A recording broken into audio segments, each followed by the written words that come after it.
you are listening to the Wrestledream podcast. Wrestledream podcast.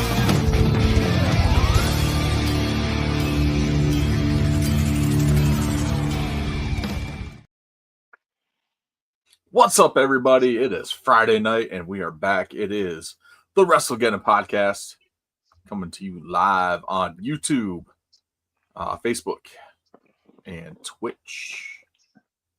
Good times, good times. So, got some wrestling stuff to talk about, as always. Got some other stuff to talk about.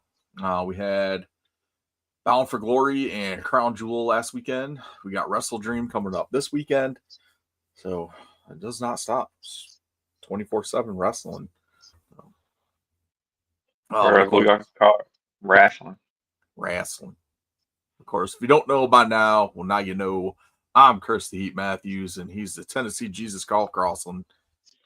What's up, Carl? Not much, man. Just chilling. Chilling like a villain. Man. So, I discovered that Liquid Death had put out a Fruity Pebbles flavor. Okay. So it's not bad. It's pretty good. It's called Serial Criminal. Well, since you're doing unpaid sponsors, I'm gonna also do unpaid sponsor. I got a sparkling ice, strawberry starburst. Nice. Okay. Yeah, I mean, that's strawberry orange. I don't know why I said strawberry. My wife got strawberry. I got orange. Awesome. Yeah, I was like, I happened to see it at Target, and I've got, so I didn't pick it up then because I had the, it sounded like a subscribe and save thing on Amazon. So Yeah. I was happening to see if they had it on there, and they did. So I switched it to that flavor. So I figured to try that, and it was actually pretty good. And then I saw then I switched it again because I saw they brought back the Psycho cider, which was really Okay. good. Apple, is it like apple cider? Yeah. Okay. Yeah, good stuff. I love Liquid Death. Hit Liquid Death. Sponsor other podcasts. Or sparkling ice. Yeah, that too. Awesome stuff. Got a lot to talk about. And let's go ahead and get into it. With, of course, the random album. Gonna have myself. Who the hell put this on? So random. For fuck's sake. Right. And the random album this week was Life and Times of Sean Carter, Volume 3 by Jay-Z. All right. I recognize a few songs off of here.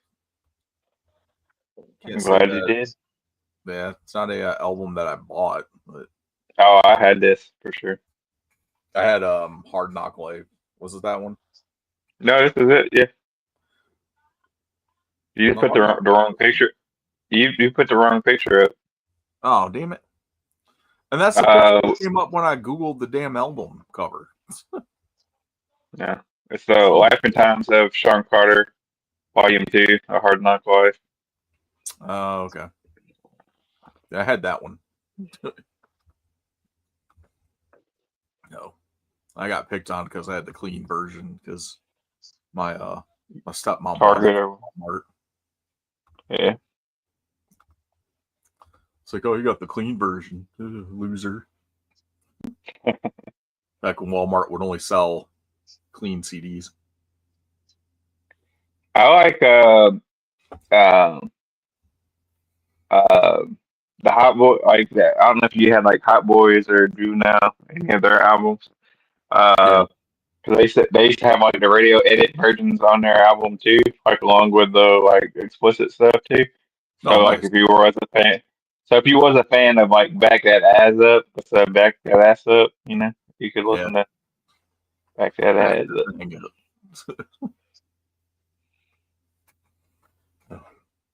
Well, that's pretty cool. Where'd I get? I got I bought Silk the Shaka CD. I bought it from. It was a store called Bradley's. It was actually they did not sell unedited or yeah, theirs were the explicit versions. Awesome stuff, but we're getting a little off track there. What song did you go with for Life and Times of Sean Carter Volume 3? Yeah, I knew the song I was gonna go with as soon as I saw it, and I didn't mention it when you was asking like what songs are on it. I didn't mention this one on purpose because you had stole my song last week, and I'm like, I'm not even gonna put this in his head in case he goes first. But I decided to go with Money Cash Co's featuring DMX. Nice. I went with Do It Again. Okay, another good song. Another good song. Yeah, this was a good. It was one of his better albums. I remember when it came out back in like 99, 98, something like that. Somewhere around there. I just remember, bumping Big Pimpin'. Yeah, and it's a hard knock for us. Right. All right. So what do we got for next week? Ooh, sorry, went in the wrong pipe. Next week we have Who's Next by the Who. Who's Next by the Who? The deluxe edition specifically, I guess.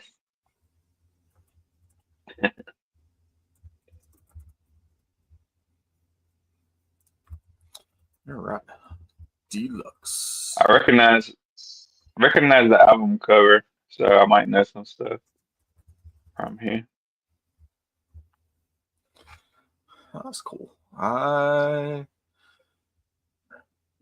don't think I've ever listened to a Who album all the way through, or like a full album. Usually just like random, like whatever the singles they put out.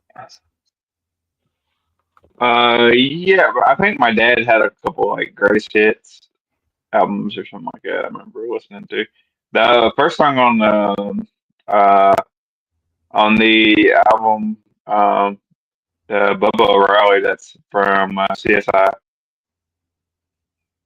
Oh, Miami, I think.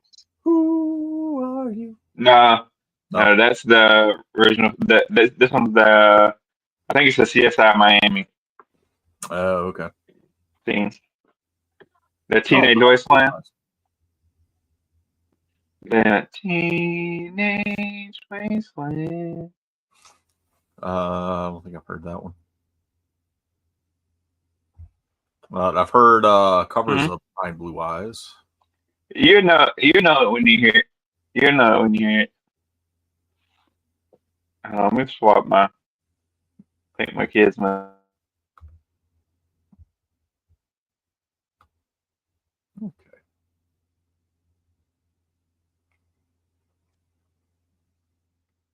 I had swap internets. I think my kids must be playing Roblox or something.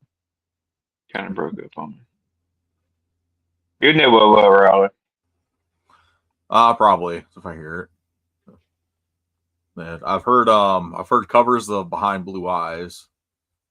I may have heard the Who's version as well, since it's the original version. So probably went back and looked it up.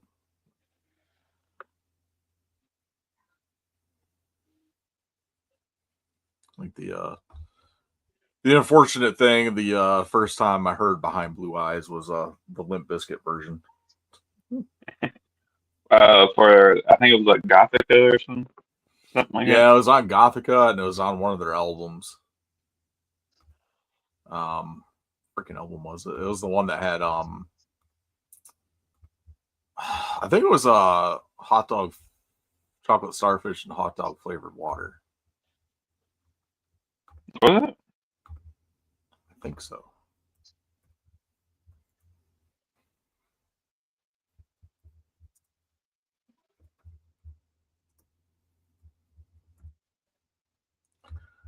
Might be wrong. Might have been on the album after that one.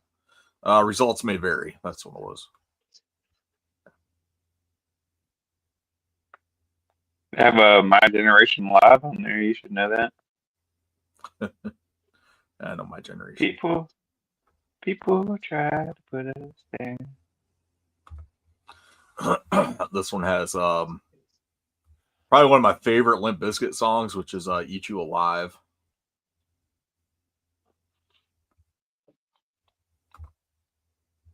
I like this whole album, actually. I think this is probably my favorite Bizkit album.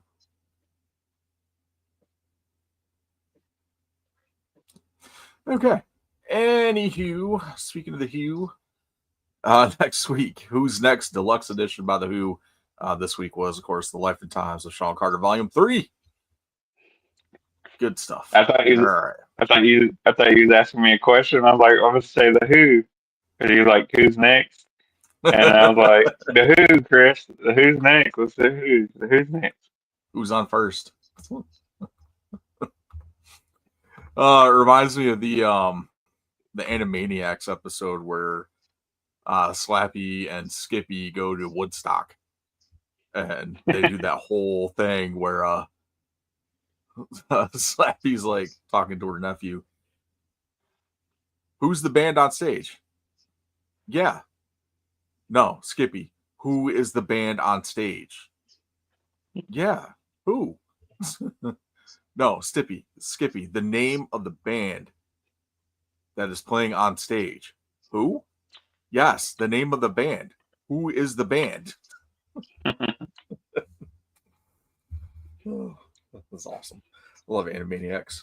Older episodes. I'm not a big fan of the newer stuff now. It's like they took out like all the they don't have all like the older characters and stuff in there anymore. It's like there's no Slappy Squirrel, Rita and Runt, like they're all gone. It's like Chicken Boo, like all those things. The only thing that they have on there is it's the Warners and then Pinky and the Brain. Yeah. No Dr. Smith, no Hello Nurse. Shout out to Abbott and Costello too, with the Who's on Pressure team. Yeah. All right.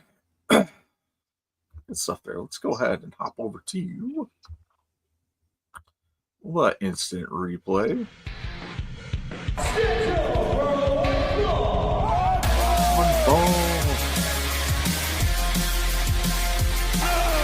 I said,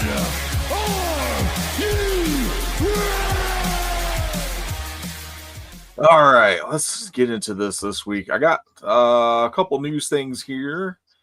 I don't know if you saw the article.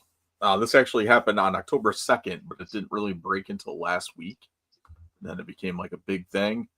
But a 52-year-old WWE influencer was arrested for stealing thousands in wrestling action figures. It wasn't used. I'm not an influencer. I'm definitely not 52 years old. So, you gotta get 10 years on me.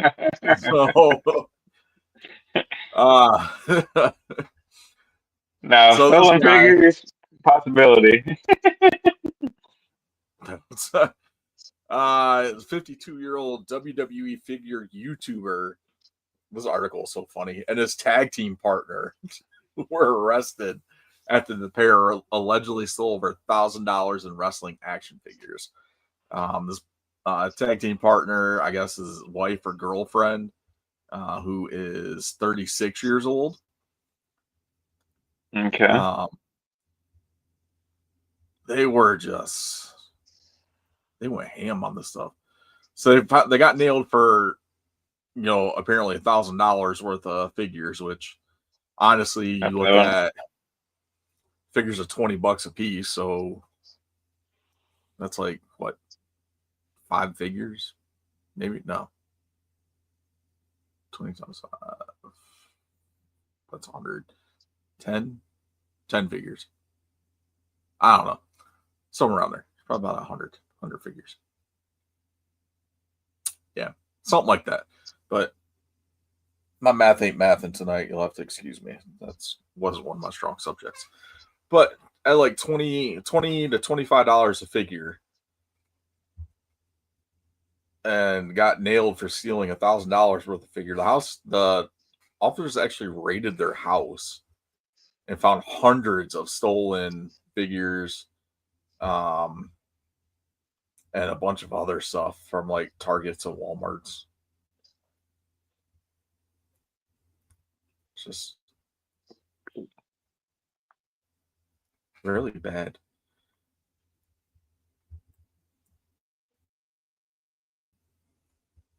And it reminded me of working at Target and having like these quote unquote collectors coming in and swapping figures out of the package, or just taking the figures out of the box and leaving the empty box in the aisle somewhere.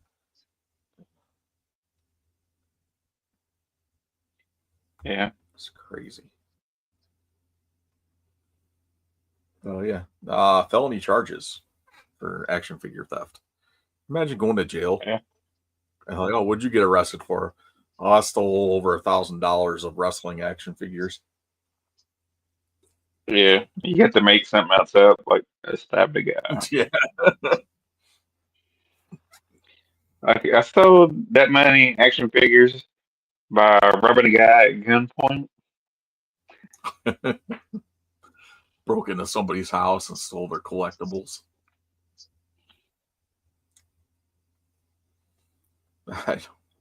These people, man, I don't know. It's just crazy to me that, especially if you're an influencer, YouTuber influencer, you got to be pulling in some money from that to begin with. Like, if you can't Not really, they probably just. If you can't afford the hobby, then just take a step back for a little bit. It's not that big of a deal.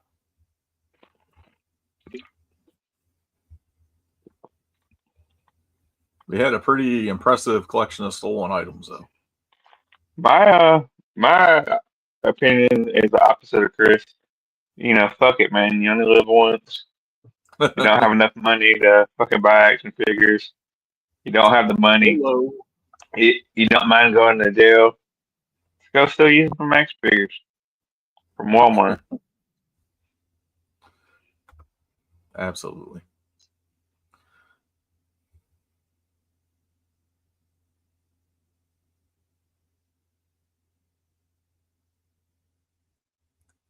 I think it's funny too. Like the account, his Instagram handle is the Gizmo619, and if you go through the comments on a lot of these, majority of them are about the incident.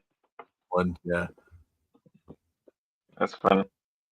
There's a lot of gifts in here with like police in the rearview mirror. Busted. Bugs Bunny in prison. Oh man, that's great. That's gonna be a hell of a police auction, though.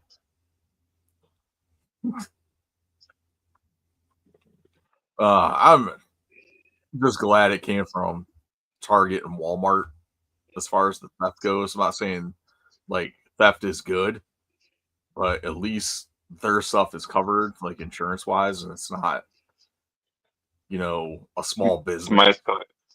Yeah. Because they're already struggling to begin with, and the last thing they need is their inventory.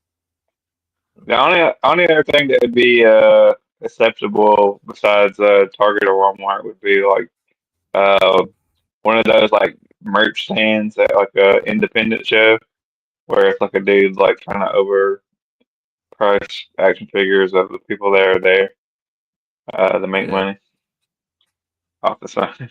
Oh, I mean, technically that'd be a small business, wouldn't it?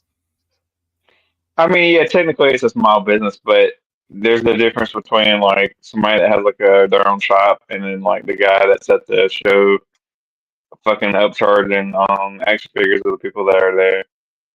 Oh, it's like any convention I go to. Yeah, I know. There's always that one guy. That's why I said that's the only other person like I could agree with Robin. Like, you know what I mean? That guy that has like Yeah. fucking 32 Kurt Angle figures that he's charging $60 for because Kurt Angle's there to son. So So actually I have a story with that too, and I'm gonna pop this out here as a prop. So this Gargoyles Goliath figure I got at damn light. Mad Monster Party. This was 3 years ago now. yeah. So I was walking around and they had Keith David there. So the only reason why I got it was to get Keith David to sign it. Because Yeah. he's the voice of Goliath, and Keith David's fucking awesome. So I walked around, I saw one guy was selling it for like $50. Yeah. And he had 3 of them, and they sat there like all weekend. This other table I walked by it like 6 times throughout the course of the day because I was still debating on Robbing him. no. I was debating on what I wanted to get signed, if I wanted to get just like an 8x10 or pick up the Goliath figure. And I was like, this guy's probably gonna want the same amount as the other guy does. So so I asked the dude just like, hey, how much is that Goliath NECA figure? And he was like, oh, $25. I was like, what? He's like, yeah, 25. I was like, oh shit. Okay, I'll take it. I was like, yeah, the dude over here, like 3 booths down, was selling them for $50, and he still got like 3 or 4 of them sitting there. He's like, yeah, no, he had like 3 or 4 of them like the entire weekend. So I was like, oh. He was like, we had 6 of them, and we sold them all. So this is the last one. So we sold them all for 25. So I was like, awesome. So, and those figures were normally like $30 in the store. Yeah, in the store, yeah. I was like, all right, cool. Well, 25. Hey, it's great. So I got one signed by Keith David. Yeah. And try to tell your kids, like, hey, walk around a little bit first, and before you decide you want to buy something, you may find the same thing at another booth a little cheaper. No, we want to buy the first thing we see. Or wait till something goes on sale. Mm-hmm. Yeah, that's my daughter. She'll put a hole burn through her pocket if she has money. That's Bishop and Xavier. I think more Bishop than Xavier. Xavier's finally gotten to understand that if he saves his money, he can get something better. And Bishop he's like, oh, it's a $3 bouncy ball. Can I get it? Yeah. So, I got $3. Feels like. Hey, man. I was trying to convince my daughter earlier. We were in Target.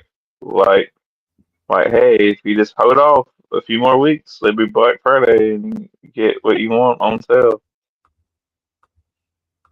Yep. That is true. All right. Some other stuff I got in here for the notes as far as outside of the shows. Andrade made his debut a few weeks ago and hasn't been seen since his debut. Apparently, he still had a 90-day no-compete clause on his contract, even though he was technically fired and not released from his contract. But I guess that 90-day no-compete still applied. And they got him, and AEW got hit with a cease and desist from WWE.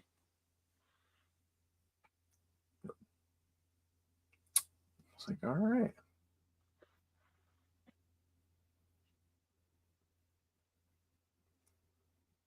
Why? They just did not want Andrade on AEW. Yeah, I don't know. I mean, I'm pretty sure there's lawyers looking into Sure. it and seeing. Because some people are saying that that even though it's in the contract that if it goes before a judge, like it would probably be thrown out just because it's like illegal in the way that it's written. Like, well, especially too, like if they fired him, and like most contracts, like if they get released from their contract, like, which I guess it's kind of the same, but it's kind of not from Yeah. my vantage point on this. Like, you're releasing them from their contract, which means you're technically firing them to begin with. Yeah. But he was just like the terminology, I guess he used release and fired. It just legally it's different, I guess. I don't know. But Yeah. but he was like outright fired. He wasn't released from his contract. His contract didn't expire. They just said you're done. Adios. So you think that if he was fired, that he wouldn't have the 90-day no compete. And I think he was under the impression that he didn't have it. And AEW definitely was under the impression that he didn't have one, because there's no way they would have put him on TV if he did. They Yeah. didn't like sign him to a new deal. And it's one of those things where I think like they would have had a lawyer look into it before. I would hope they would have had a lawyer look into it before they did it, but who knows?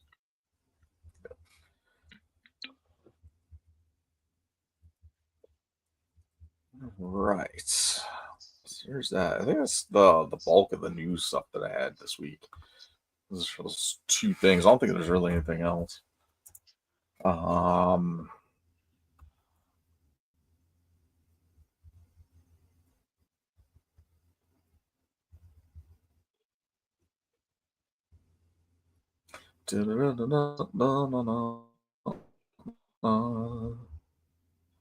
No. Just a bunch of releases from WWE. A lot of them were WWE ID contracted talent that were under the ID thing. A lot of them were just released from their contract, or they didn't re-sign. Like Ridge Holland was one, I guess, main roster guys that was let go. Unfortunately, he's out injured, but WWE is still going to cover the cost of his medical stuff while he's going through rehab or physical therapy and stuff with that. Kylie Ray, they did not re-sign her contract. She just announced that she was pregnant as well.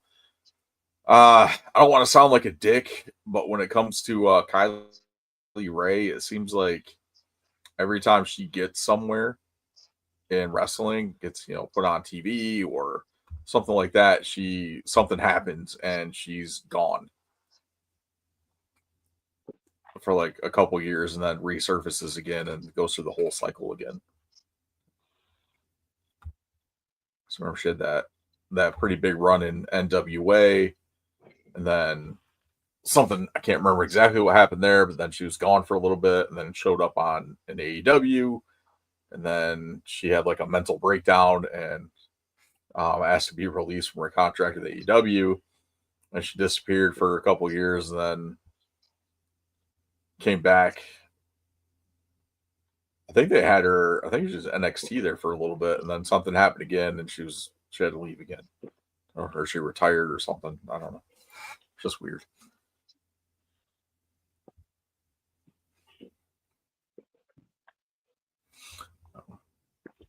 Yep. So that's that.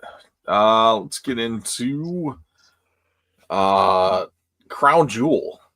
I did watch Crown Jewel. I did not watch. Well, I did. I watched it. I didn't pay attention to a lot of it, except for the couple matches that I wanted to see, which of course was Stephanie Becker and Tiffany Stratton, Cena, AJ Styles, and Io and Rhea and the Kabuki Warriors. Pretty much the only ones I wanted to watch, which is like the whole middle of the show. So, what are your thoughts, Crown Jewel? I went on like a long walk, came home, turned it on. It's kind of like midway through. Um, I thought it was okay. Like it wasn't like the best. wasn't the best like pay-per-view ever, nothing like that. But it was like okay, like it wasn't nothing to hate on really. Yeah. But it wasn't nothing to where like I'm gonna remember. I mean, maybe if you're a John Cena fan, you might remember it for the AJ Styles match. That was really good. Um, but other than that, um, it was.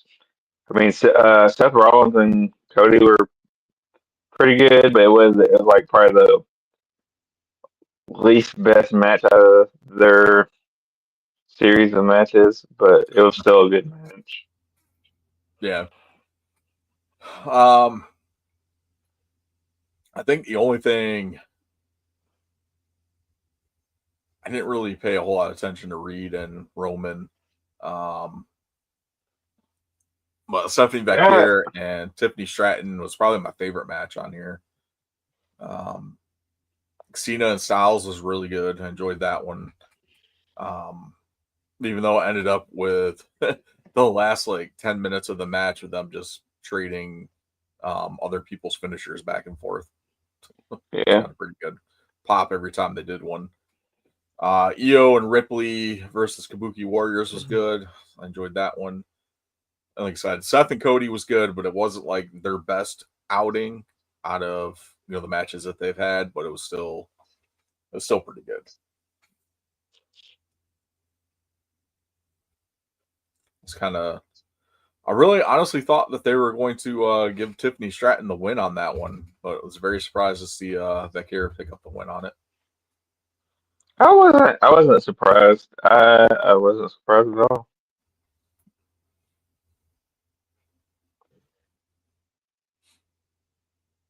You got to go with the person that has momentum. Yeah, absolutely. And then you Maybe had maybe if it's in Saudi Arabia, Tiffany would have won. But yeah. It's kind of funny though, because if you look at I think we mentioned it last week. Cody is the only one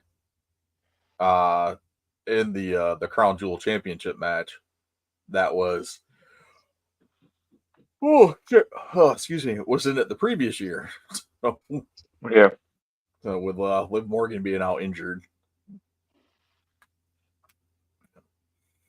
But speaking of injury, it brings us over to Monday Night Raw, and we get a lot of reports coming out of Crown Jewel that Seth Rollins got injured.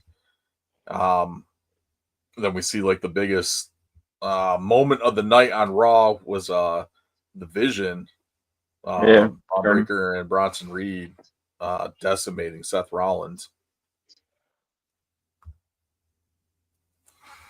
yeah.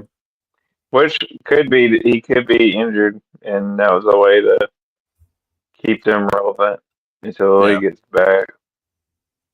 Uh, if not, then to me it was kind of a little too soon. Um, but I haven't been a fan of the Vision anyway, so like them breaking up like wasn't. Um, I do like Braun Breaker and Seth Rollins. Don't get me wrong. yeah. I'm Just not just a not fan a of big Bronson Reed fan. Bronson Reed fan, and then to me, there's not a whole lot of chemistry with him and Braun Breaker, but I guess they're trying to make it work as a tag team. Uh, Yeah. I think they're going to end up going a different route with the two of them after this. I can see them kind of moving Breaker into a more prominent role.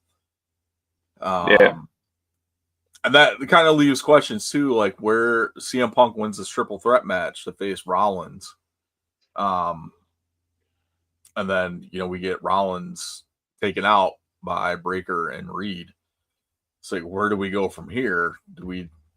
Does Punk still get, like, who does Punk wrestle for this title now? Like, they're going to have, obviously, they're probably going to come back on Monday and say, hey, Rollins has been the result of Bronson Reed and Braun Breaker's attack. Rollins is going to be out for this amount of time. We need to strip him of the title. So who do we get Punk versus for that title? yeah, that's a good question. Um, maybe it is Braun Breaker. I wouldn't mind seeing that. That'd be pretty good.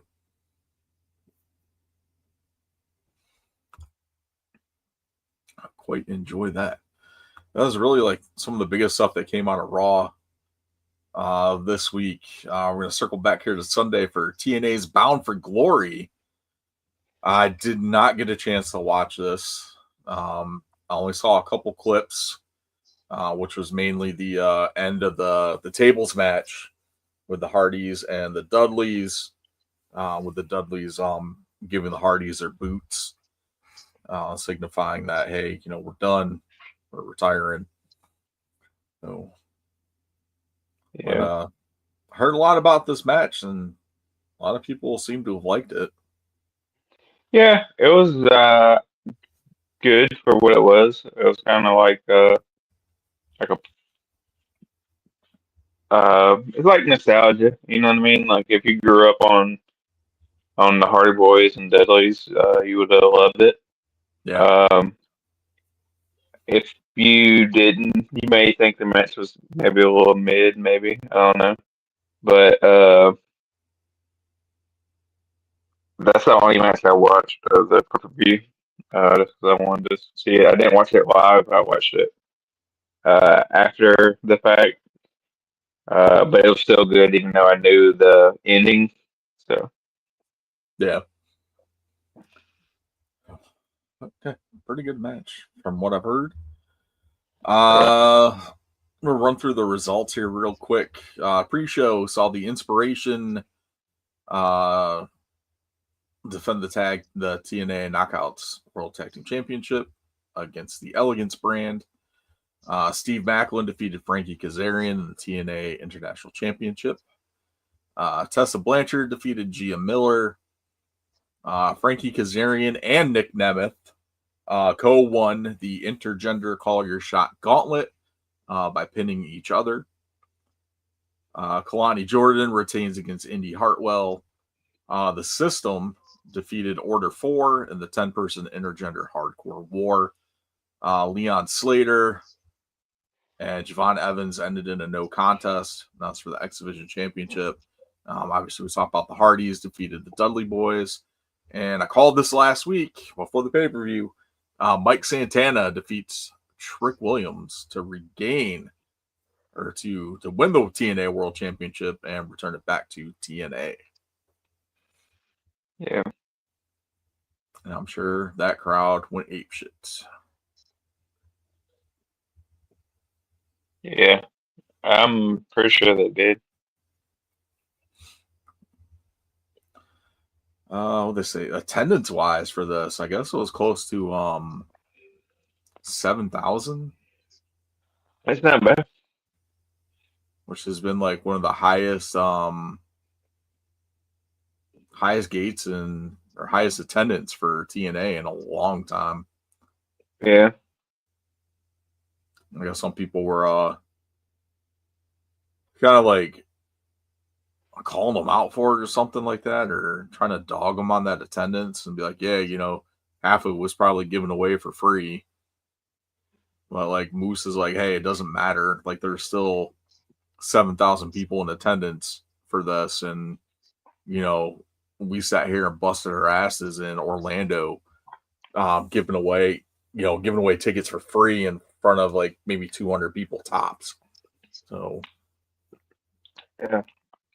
Back in the day, you could get tickets for free at like the gas station when they were in Nashville when they kind of first started. But it's one of those things where I mean, they don't have a billionaire dad to give them money to sign big names, and it's one of those things they almost went out of business a couple times, had a couple bad owners. yeah, And but I'm glad to see them going. I mean, they've been decent the last couple 4 or 5 years. They've been pretty decent and consistent with some of the talent they had. There's some people. Don't get me wrong. It's like anything else. There's some people that's on the roster that was kind of hoping would get a uh, bigger following, bigger recognition. A couple of those Yeah. guys that went to AEW, and then you know, there's another guy. I wish he wouldn't move on, but right now he's staying with him. I think Leon Slater has been a tremendous asset to TNA because he initially was appearing in AEW. I don't think he had a contract for AEW, but he was making a lot of appearances for them. And I think TNA hit him up, and he signed that deal with TNA before AEW could offer him anything. And he's been a tremendous grab for TNA. Yeah. There was an interview with Nick Nemeth, and he was talking about, the first time he saw Leon Slater, and he's like, not only does this kid do, the crazy flips and dives and stuff like that, but, he's also a good psychologist too in the ring. He puts all that ring psychology together with the high flying stuff, and he pulls it off very well. Yeah. So, like, kudos to Leon Slater. And then even Javon Evans, that first match they had on NXT was awesome. I'm sure this match was great as well. Those two are just very entertaining to watch in the ring. Yeah. Got some good stuff coming up here. Future anyway. So pretty damn good. All right. So that was TNA Bound for Glory. We talked Crown Jewel. We got coming up Wrestledream. It's coming up this Saturday. Tomorrow night if you're watching this live. Tonight if you're listening to audio only. We've got 12 matches on this pay-per-view, and that's counting the 4 pre-show matches. Run through this card real quick here, talk about some of the bigger story arcs. We've got the first 4 pre-show matches. You got FTR taking on Jet Speed, Eddie Kingston and Hook versus unknown opponents. Harley Cameron and Will Nightingale versus Divine Vanity, which is Megan Bayne and Penelope Ford. Roderick Strong and the Conglomeration, Orange Cassidy, Kyle O'Reilly, and Tomohiro Ishii take on the Death Riders, which is Claudio Castagnoli, Wheeler Yuta, Daniel Garcia, and Pac. We've got an I Quit match, Darby Allin versus John Moxley. AEW World Championship match, Hangman Adam Page defends against Samoa Joe. Chris Statlander defends the AEW Women's World Championship against Timeless Toni Storm. Jurassic Express takes on the Young Bucks, and the winners will receive $500,000 cash prize. Kyle Fletcher defends the TNT Championship against Mark Briscoe. Brodito defends the AEW World Tag Team Championships against the Don Callis family, which would be Okada and Takeshita. Jamie Hayter versus Thekla and the Hurt Syndicate will take on the Demand. It's a Tornado Trios match, so MVP will be wrestling as well. Awesome stuff there. Let's see. Darby Allin versus John Moxley has been a pretty good story so far between the two of them. This pretty much goes back to when Moxley beat Darby for the his shot at the AEW World Champion, which was Brian Danielson at the time. So we're going back like a couple years with this, pretty much, because Mox held that title for almost, I think it was over a year. So we're getting an I Quit match out of these two, and it's going to be brutal. Brutal and bloody. Yeah. I think it's the Yeah, I only think time that'd be pretty good. this is the only time I've been interested in a John Moxley match. No, he's had a few matches I've been like. I He's like one of those people yeah, that I don't totally hate, but I feel like I don't totally hate him, but he's like this one of those people that I feel like people put him on a pedestal, and to me he's not that. You know what I mean? Like yeah, he's not upper echelon like yeah, wrestler at all, or would ever be. But because he was in the Shield and the Shield was real big, like he gets a lot more hype than what he is. He's a decent wrestler, but to yeah. me, like he's not main event material. No, his last match with when he defended the title against Hangman Page, where obviously when Hangman won the title, was what, All Out Texas or All in Texas, one of the two. Mm-hmm. That was a good match, and he's Yeah, had other good matches too. Like I'm right on that same boat with you, or was like not a huge John Moxley fan. And that's the thing, like when the Shield split, and they first started doing like their single stuff and everything. Like I was a big Dean Ambrose fan for I a little bit, wasn't. and then it kind of just started getting like you can tell he didn't want to do it anymore. Like at least the stuff that WWE was having him do, and he was just kind of out of it. So, and then he comes to AEW, and he's essentially doing the same thing, just without having somebody give him dumbass ideas like wearing a gas mask or taking a giant needle injection or whatever. So, yeah, which is, but yeah. And Darby Allin, like that shit on Darby Allin all the time.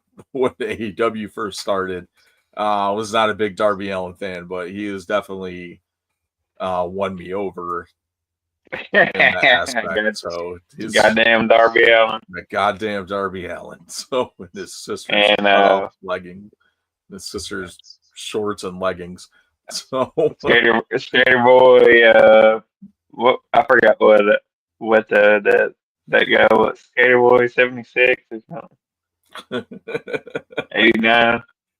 so, Back in the old days of the podcast. he was Goddamn Darby Allin. goddamn Darby Allin. So, he's definitely gotten more entertaining to watch. He literally is like Jeff Hardy, but turned up to like 20. Yeah. And that's Yeah. like, but he can still wrestle though, and that's the thing. Yeah. Like, it's not just all like the crazy high spot bloody shit. Like he'd still actually go in there and have a wrestling match. Yeah. Oh, Yeah, I've always liked him. I mean, he's not my favorite. Like, I'm not gonna, push him like I push like Dominic Mysterio or nothing. But yeah, he's no Dirty Dom. Like nobody can touch Dirty Dom. he's alright. Yeah. So that should be a pretty good match though. Hangman Page versus Samoa Joe should be pretty good. There's some history between the two of them, but I don't see Joe winning this match at all. I think Hangman's going to retain. Yeah. The only way I see Hangman losing that title is to swerve. Yeah. At least right now, anyway. Yeah, right now, there's not really anybody that's been built up enough into a title contention for Hangman. At least, outside of like Samoa Joe and, probably like a rematch with Moxley or something. But Yeah, not really. there's people that's like title contenders, but like someone that you would believe that they would take it off of them for. Yeah. Like, there's. Swerve would be the only person. Yep. Right now, Yeah. What else we got here? Chris Statlander, Timeless Tony Storm. This should be pretty good. Obviously, Statlander won the title, and that was the Fatal 4-Way match. She's been doing pretty good as champion. I'm a big fan of Stat Daddy, so always have been since her debut in AEW. So, and of course, Timeless Tony Storm was just amazing. I thought it was since she talked to you at GalaxyCon. No, I was a fan of hers before that. I know, that's a week. No, she a bitch at GalaxyCon. She told me my name was Lane because it wasn't spelled with a K. Yeah. I was like, well, that's not cool. This next match here, the Jurassic Express versus the Young Bucks. I'm not really. I don't know what to make of this one. I'm not interested in it at all. Yeah. I don't know. It's better than what he was doing beforehand. Yeah. And I think that's the biggest thing. They probably wanted to see what they could do with him as a singles wrestler. He's literally doing like the same, almost like the same gimmick type thing, but a little more like fan friendly. We'll see how long it goes or what other ideas they have storyline wise for it. But I don't see them losing to the Bucks though. I think it's just going to further the Bucks storyline with them being like the former EVPs and not making that EVP money. So then this is just gonna put it over the top with them losing like the $500,000.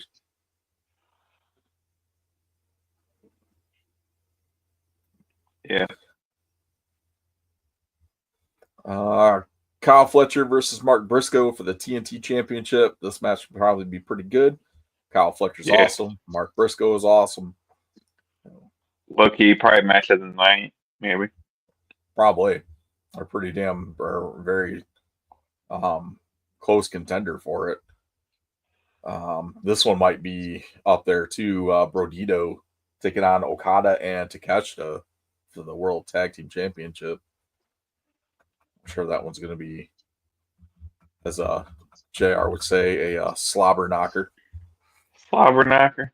It's going to be interesting to see this too with the relationship between Okada and Takeshita. They're doing like a Don Callis like birthday party thing on Dynamite this week, and Takeshita sent like a video message, and Okada turned it off. Like it wasn't even like halfway through, and he just shut it off on him. And they're like, what happened? And Okada's like, oh, I'm so sorry. I hit the wrong button. They go through all that now. Well, I'm interested to see. I think it's going to further build a match between Okada and Takeshita, which I'm here for because I think that'd be a solid match. Yeah, I'm here for it too. Jimmy Hayter versus Thekla should be pretty solid. Both competitors, both women are freaking awesome in the ring. That match should be pretty good. I'm looking forward to that one. Tornado Trios match, Hurt Syndicate versus Demand. That should be pretty solid too. You got Ricochet and Shelton who can probably create some pretty good moments with their athleticism. Then Bobby Lashley and MVP in there too. The Gates of Agony. Should be a good match. Mm-hmm. And that is going down Saturday. Tomorrow night, I think it starts at 8.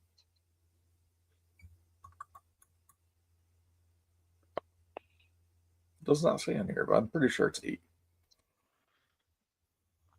Oh, excuse me. 8 for the main show and probably 7 for the pre-show stuff. So.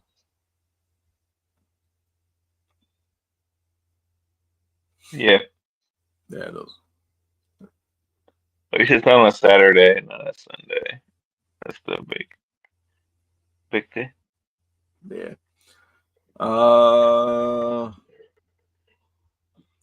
Apparently this event will be held as a tribute to Lou Thez and the St. Louis wrestling scene. So. Okay. I didn't realize that. All these were a couple of these events were held in honor of another wrestler.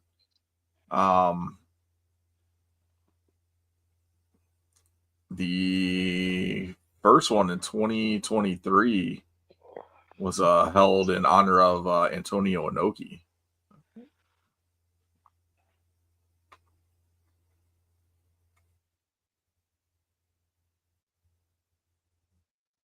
Yeah, pretty cool.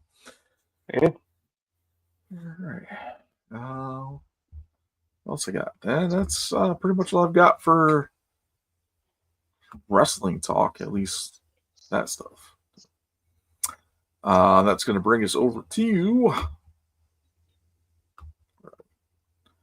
Where's my thing? There's my thing. The Figure of the Week, which of course is brought to you by EntertainmentEarth.com. Use the code FT Collect. Jesus. At checkout to save 10% on any of your in-stock items. All right. So I've got pretty much the Elite Figure of the Week covered for the next 4 weeks. So we have the Target exclusive Hall of Champions 4-pack with Bruno Sammartino, Ultimate Warrior, John Cena, and Roman Reigns. It's like a hell of 4. Yeah. Like random. Yeah, it's totally random. Like, I'm surprised they didn't put like Hulk Hogan in here or something. But did they all win at SummerSlam or something? I'm trying to think of something. Yeah. Well, Bruno wouldn't have. This was Bruno's thing on here is basically commemorating when he won his first championship from the original Nature Boy Buddy Rogers. Held the title for 7 years, 8 months and 1 day. Ultimate Warrior winning the title at WrestleMania 6. John Cena.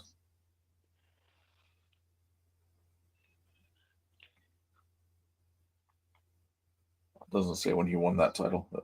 And then Roman Reigns. So I think it's just basically like celebrating the longest reigns or something. Yeah. I don't remember Warrior. I would say Warrior didn't have it. I don't remember having it that long ago. I don't know if it was just because or it's because he ended Hogan's reign.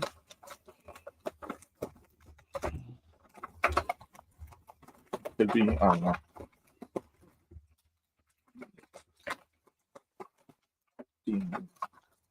All right, but we're going to take a look at Ultimate Warrior.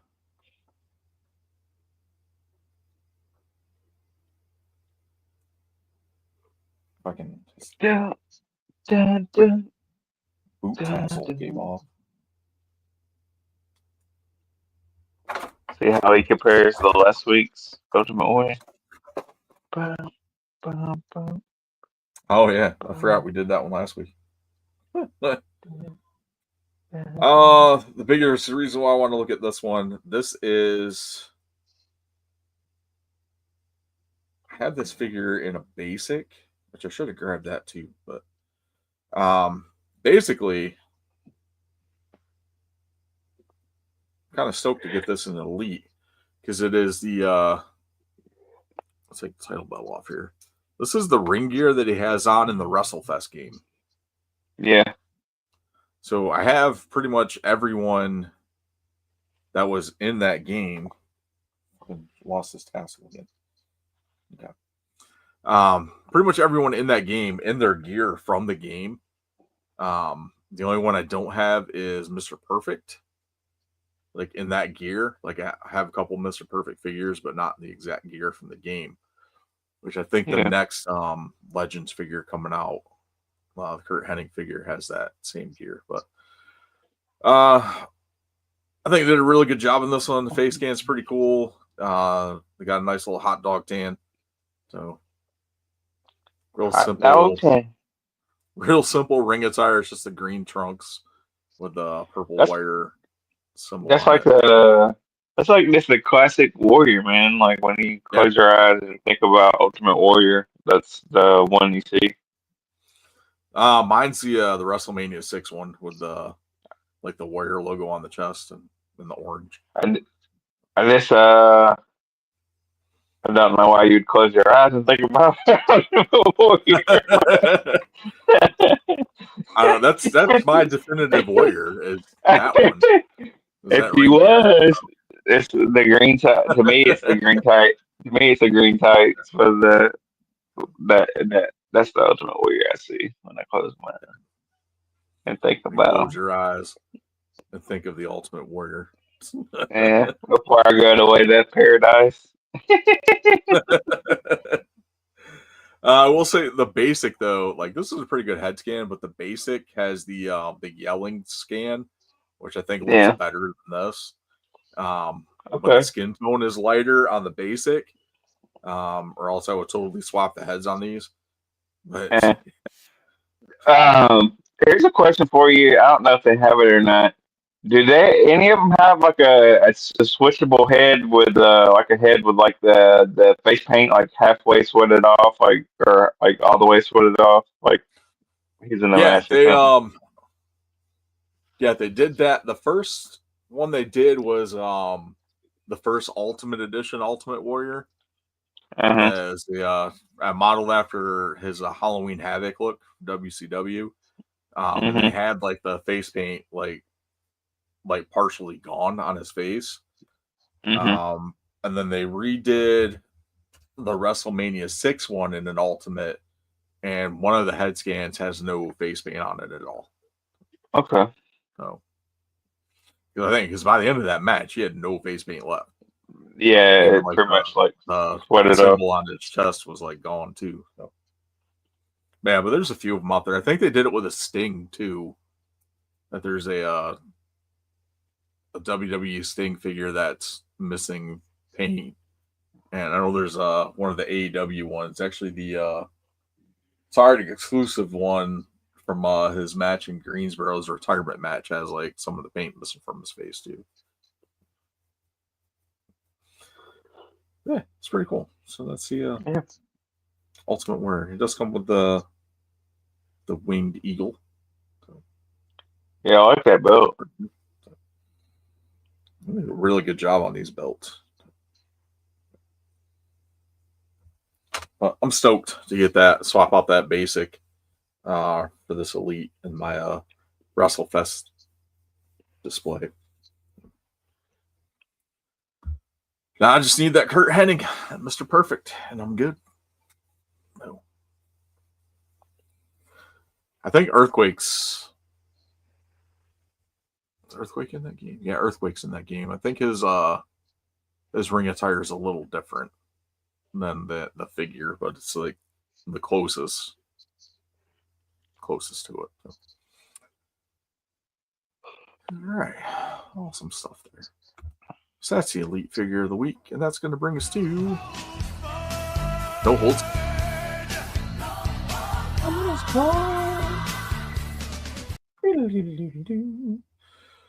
All right, No Holds Barred this week. I have a good horror comedy recommendation. Okay. We just watched a few nights ago. It is called Bloodfest. Bloodfest. So this came out in 2018. I don't know how I missed this because this was freaking awesome. Basically, it is supernatural horror, comedy horror. The description says fans flock to a festival celebrating the most iconic horror movies, only to discover that the charismatic showman behind the event has a diabolical agenda. But it was good. Quite enjoyed it.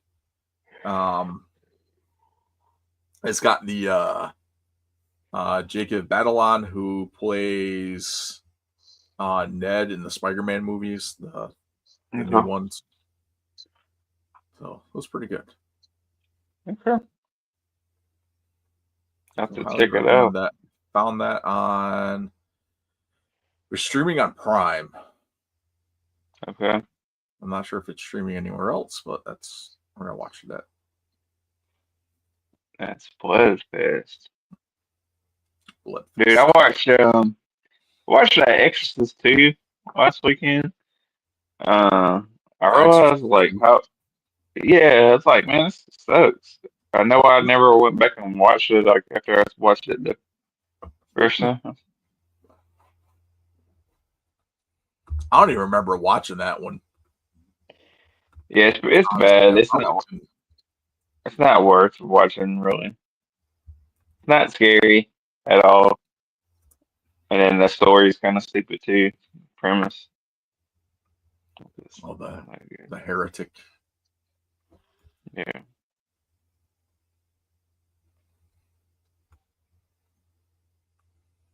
Oh, they brought Linda Blair back. Yeah, they brought her back.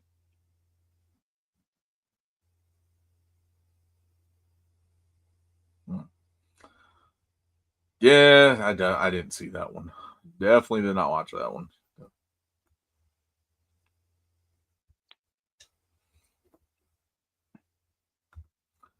Pretty good stuff out there. I got been listening to a new podcast series. Um, it's called the podcast is called the Chainsaw Girls, which is actually Allison Kay and the bunny, Allie. They basically just watch horror movies and then talk about them. Well, I've been listening to like their episodes of stuff of movies that I've seen. And it's like, oh god, I want to go back and watch these now because they're going through and they're talking about like certain things in the movies and little Easter egg things like that. And it's like I'm gonna go back and watch that and see if I can spot that too. So, but this is pretty good. So they're talking about the one of the last ones I listened to was the original Scream. They're going over that, and then I Know What You Did Last Summer. But they've covered like They Live and Nightmare on Elm Street and Halloween and a whole bunch of other stuff. So it's pretty good. Yeah, I don't know if you saw or if you care at all, but this was like really cool for me. Is Cash Money Records versus No Limit in the versus battle. I saw that. Which if I don't know if you're familiar with it or not, but during like the pandemic, we had these like versus battles like between like different groups and stuff, and they're kind of like one of the biggest highlights um of the pandemic, and I'm glad to see it come back. And the Cash Money versus No Limit should be pretty good. So who is it, like all of them or just certain ones? I'm not sure 100% like who all is like going to be there because there's some people that are in jail, can't be there. Uh, Uh, uh, but I think like uh, Snoop, Maya, um, is we don't call him Snoop anymore. His name is Calvin. who? Snoop. We don't call him Snoop anymore. Oh, well, whatever you want to call him, he's He's gonna be Calvin there. now. Oh, all right. I just found an article on Vibe's website. Versus is officially back, this time under full ownership of the legendary founders Swizz Beatz and Timbaland. Getting control of the platform and introducing with fireworks. Cash Money with blockbuster artists like Lil Wayne, Drake, Nicki Minaj, Juvenile, and Hot Boys. Other side, No Limit Records, led by the pioneering Master P, boasts a deep roster including Mystical, Silk Shaka, Mia X, and the late Soulja Slim. According to social media, most fans are seemingly betting on Cash Money.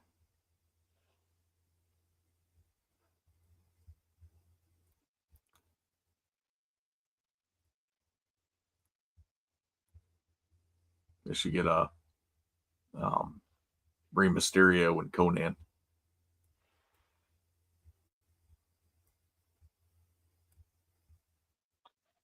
Mysterio coming in.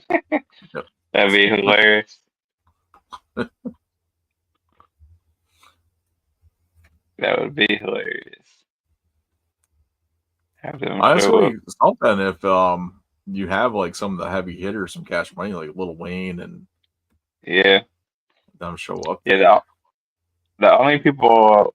Okay, it was rumored. I don't know if it's true or not, but some people said that Turk didn't want to come. But I hope he shows up. Because when they said No Limit Records, they said Master P and No Limit Records, so Master P will definitely be there. Yeah, he's definitely gonna be So, there. it's not Mystical like and he's doing anything else. yeah.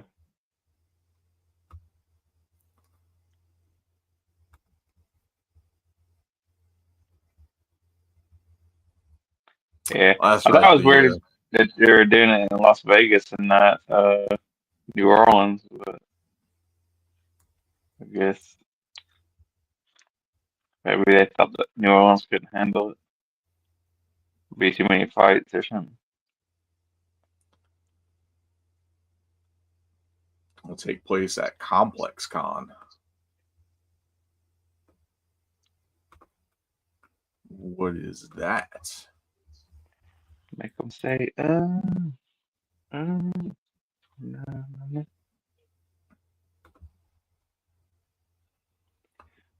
Complex Con, October 25th through the 26th. Have Chris show up and do his Lil Wayne impression. You've got musical performances by Yeet and Friends, Young Thug, Peso Pluma, Ken Carson, Clips, Central C, Two Hollis, and the versus Cash Money versus No Limits.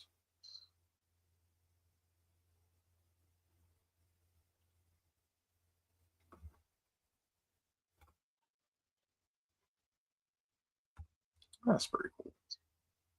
Yeah.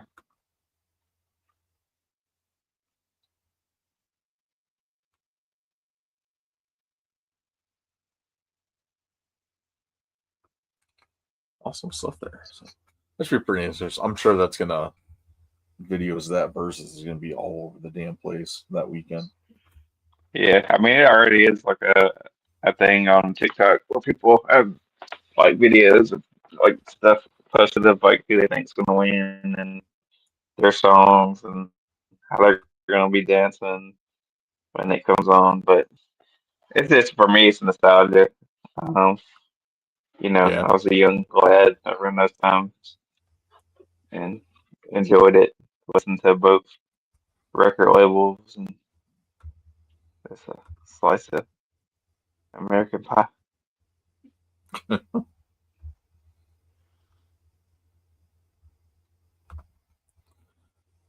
Because I'm Okay, bad so about it. Bad about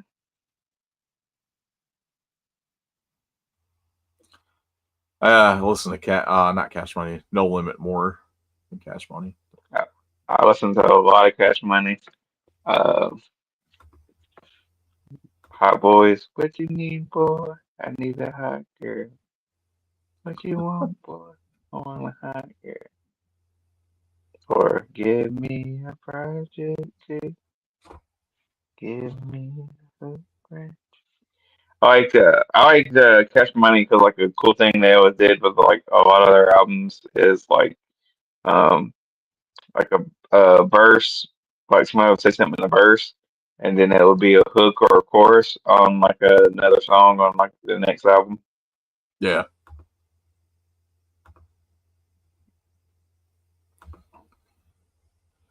But what I listened to the most was Wu-Tang. Yeah, I listened to Wu Tang, but I didn't like. I wasn't like obsessed with them. I was obsessed like I listened to a lot of because I grew up in the South. I guess you was up in New York, but Yeah. um, down Wu-Tang south it was Clan like is fuck- Cash Money, No Limit. 3 6 Mafia, 8 Ball, MJG, Outkast, um, Ghetto Boys. Um, sure, I'm missing somebody. UGK. Um, yeah, I'll listen to a lot more like Southern rap. Yeah. Ludacris. Luda. Raps what he sees. Or you ever see that? What's that? The Ludacris, the on Wild 'N Out, like one of the like earlier episodes of Wild 'N Out, they had like a parody of Luda talking about he raps what he sees. Luda, I rap what I see. Yeah, so check it out. Pretty funny. Oh, that's awesome. Oh, good stuff. Good stuff. I don't have anything else for No Holds Barred this week. No, I think that's talk about What's just about going on? everything I had. Unless you want to talk football and power tools or something. Football power tools. No, I'm good.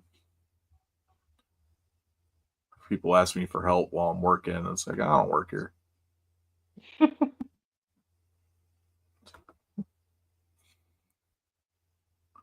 That one lady said to me, she's like, do you know where this is? I was like, no, I don't.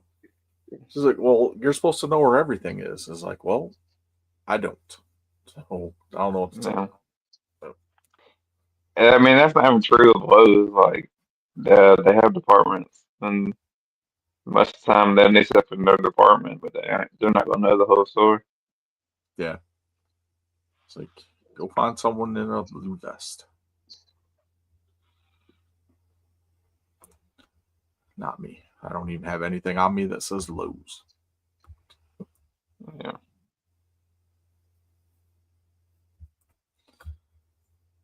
Awesome stuff. But I will be doing another event with the Research Triangle Ghostbusters this weekend on Apex at the Geek and Grub Market at Optimus Farm.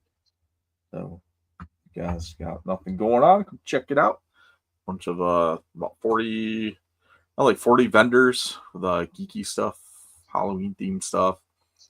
Ghostbusters will be there. They're doing free haunted hay rides, which my daughter and I volunteered for that. So we'll be out there scaring some people. It should be a good time. All right. Haunted Hayride. Haunted hay ride. And free. Makes it even better. The whole event is free too. Yeah, I think I've actually been on a hayride that costs money. All the hayrides that are around have been free, There's but most of them was like church. So I had to like listen to like a preacher or something. There's one of the farms in New York that does like a haunted house every year. They expanded into like a hayride type thing. So it did like the normal haunted house walkthrough, and then they had like a hayride. And like you had to buy tickets for both. It wasn't a pay for the haunted house walkthrough or then a free hayride. Yeah. The haunted house So, better than the hayride. So. yeah, hayride, like if you had a girlfriend, you could go hold hands with her and ever try to make out on the back of the hayride. At least hold hands or something. Something. Yeah. Back when before you had sex, or like holding hands was cool. So cool. Holding hands. It's good. All right. Well, that's going to do it for us for this week. Thank you guys for checking us out. As always, make sure you follow us on all of our social media outlets. and subscribe to the YouTube channel, like and follow us on Facebook, all that fun stuff. And I guess we'll check you guys next week. So on behalf of myself, Chris the Heat Matthews, and the Tennessee Jesus Call Crosland, this is episode 302. So we'll check you all next week. Later, Marks. Yeah. Hold somebody's hand.